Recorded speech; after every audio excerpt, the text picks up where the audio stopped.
Hizkuntzen Europako eguna da gaur eta guk euskarari jarriko diogu nola ez fokoa. Europako Kontseiluak salatu duenez, euskaldunok ez ditugu gure hizkuntza eskubideak bermatuta. Eta Europako Kontseiluak kaleratu berri duen txostena baloratzeko hizkuntza eskubideen behatokiko zuzendaria gonbidatu dugu. Agurne Gaubek, arratsaldeon, ongi etorri. Kaixo bai, arratsaldeon. Agurne, ze balorazio egiten du behatokiak Europako Kontseiluaren txosten honi buruz? Bai, egia da ez, beti ez ditugula berri onak izaten euskararen inguruan, eta nolabaiteko berri ona ere bada ez, bada guretzako nolabaiteko aitortza ematen digulako, eta aitortzen duelako ere hemendik Euskal Herritik egiten ditugun hainbat aldarrikapen eta hainbat salaketa ez, besteak beste, oraindik orain gure hizkuntzan bizitzeko aukerak mugatuak ditugula, hainbat oztopo ditugula, bai legalak edo egunerakoak, eremu sozioekonomikoan ere, eta horietaz guztietaz, batzuk badaude nabarmentzekoak, eta uste dugu garrantzitsuak nabarmendu dituela Europako Kontseiluak. Besteak beste, erakunde publikoen zerbitzuari erreparatu dio, bereziki Europako Kontseiluaren txostenak, eta txostenaren arabera, funtzionarioen 11% bakarrik eskaintzen du euskarazko zerbitzua, ez da?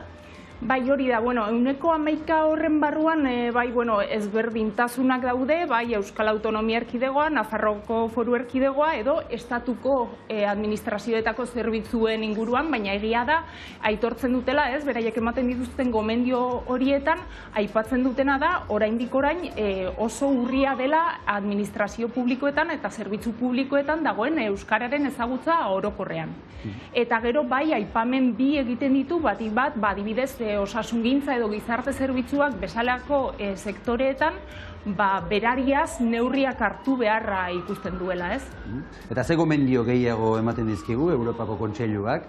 Bai, batik bat zentratzen da adibidez justiziaren eremuan. Bai, Euskal Autonomia Erkidegoa zein Nafarroako Foru Erkidegoan aipatzen duena da aldeetako bat ekala eskatuaz gero edozein prozedimendu judizial euskaraz egiteko aukera bermatu beharko luketela eta horri begirako neurriak hartu beharko lituzkela kasu honetan Espainiako estatuak, ez? Batik bat, guk hor ikusten dugu bi muga nabarmen daudela, bat botere judizialaren lego organikoak ezartzen duena, baina baita ere epaile, magistratu edo fiskalen euskararen ezagutza eza. Hor ditugu datuak ez, eta adibidez Euskal Autonomia Erkidegoko epaien euskararen ezagutza aztertzen badugu, 16% bakarrik du nolabaiteko ezagutza, eta euskaraz lan egiteko gai 6% inguru bat bakarrik izango litzateke ez. Orduan horrek adierazten du ere, nolatan herritarrok muga nabarmenak ditugun justiziako zerbitzuak euskaraz jasotzerakoan. Agurne, justizia aipatu duzu, eta azken urteotan justiziak euskararen inguruan eman dituen epaiak ere aipatzen alditu, Europako txostenak? Bai, kasu honetan guk interpelazio zehatza egiten genuen ez, Europako gutunak bai aipatzen duena da, euskararen aldeko edo euskara sustatzeari begirako neurriak ez direla diskriminatzailetzat hartuko. Eta hori interpelatu dugu ezaterakoan ez, azken epaiak behintzat hori esaten dutela, diskriminatzaileak direla neurri horiek ez. Orduan, oraingoz egia da Europako Kontseilua ez dela horretan asko guzti, baina jarraituko dugu hurrengo gomendioei begira ere.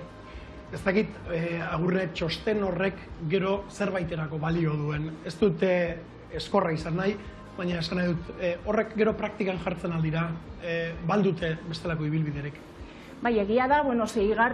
gomendioa dela Europako Kontseiluak ematen duela, eta hor bide luze bat badugu egiteko ez, baina erakusten duela ere, Europatik ez, toketxo bat ematea, bai Espainiako estatua edo bestelako administrazioei ere, esan ez aizue, herritarren eskubide hauek bermatzeare begirako neurri gehiago hartu behar dira, eta ezarete ari betetzen ez, 2001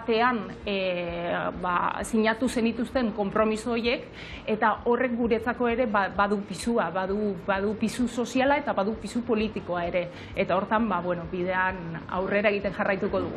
Eta Nafarroako egoerare ez da oharkabean pasatzen, bertan aipatzen da zonifikazioak ez duela laguntzen euskara sustatzerako garaian. Hori da, Europako adituek berariaz aipatu dute eta esaten duena da, Nafarroko gobernuko Euskararen legea deritzonak, 86ko lege horrek, azkenean horrek ezartzen duen zonifikazioak, ez dituela bermatzen herritarren eskubideak eta gainera ez, herritarren, guk beti izaten dugu, herritarren arteko bereizkeria bat sortzen duela, eta eremu euskalduna deritzon horretan, aitortuak dauden eskubideak edo ofizialtasun hori ere, mugatzen duela, adibidez, eremu mistoan zerbitzu zentrala jasotzen dituzten herritar horiekiko, ez? Orduan, Europatik ere oso argi ikusten dute, hor badagola muga nabarmen bat zonifikazio horretan, eta hori konpontzeko neurriak eskatzen dizkio Nafarroko gobernuari. Agurne, ni Hendaiakoa naiz eta galdetu egin behar dizut, txosten honetan ez dago iparraldearen aipamenik, ezta? Eta horrek badu bere arrazoia? Bai, hori da. Azkenean, erregio edo gutxiengoen Europako gutuna 92an sinatu zuten, hainbat estatuk, Frantziako estatuak sinatu zuen, baina 2001an ez zuen berretsi. Eta beraz, hor dauden konpromisoak Frantziako estatuak ez zituen bere egin eta ez ditu aplikatu behar izan ere, ez, Ipar Euskal Herrian, tamalez, oraingoz Frantziako estatuak aitortzen duen hizkuntza bakarra frantsesa da, ez, eta euskarari ez dio inongo aitortzarik ematen. Agurne Gaubeka, behatokitik eskerrik asko benetan etortzeagatik, asko dago egiteko eta oraindik egon beharko du, elkarrekin hitz egin beharko du gaiari buruz. Ondo segi, eskerrik asko etortzearen.